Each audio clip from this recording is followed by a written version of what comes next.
de novembre. Adopi avait prévenu, les premiers mails d'avertissement viennent d'être envoyés aux internautes accusés de téléchargement illégal. Petit problème toutefois dans la procédure, tous les fournisseurs d'accès ne jouent pas le jeu, un sujet sensible comme en témoigne la communication encore hésitante de l'Adopi. Jérémy Hartmann. Les journalistes l'attendaient depuis longtemps. Quelques jours après l'envoi des premiers mails d'avertissement, cette conférence de presse dans les sous-sols de l'Adopi devait être l'occasion d'aborder les sujets qui fâchent, à commencer par celui des fournisseurs d'accès comme Free, qui refusent de transmettre le mail d'avertissement à leurs abonnés fraudeurs. Je me demande si, lorsque Free ne transmet pas ces informations, est-ce qu'il n'est pas finalement dans son droit ? Ça n'est pas le sujet aujourd'hui. Nous entendons l'intérêt que vous avez tous pour la réponse graduée.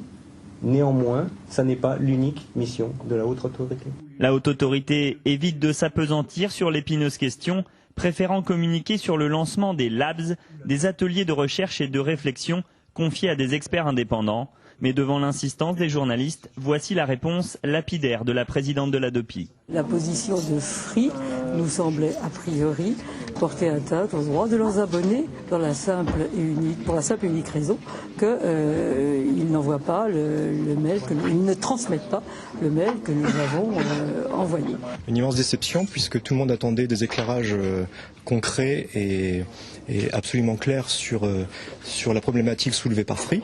On n'en a eu aucune.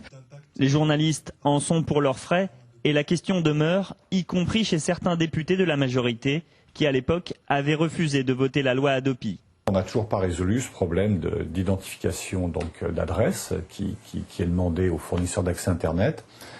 Je rappelle que dans la loi, et le Conseil constitutionnel l'a confirmé, à partir du moment où l'État crée une nouvelle charge, il doit compenser financièrement cette charge auprès des fournisseurs d'accès Internet dans ce cas-là. Alors qui va payer? Les fournisseurs d'accès ne veulent pas assumer seuls cette nouvelle charge de travail et l'État fait pour l'instant la sourde oreille.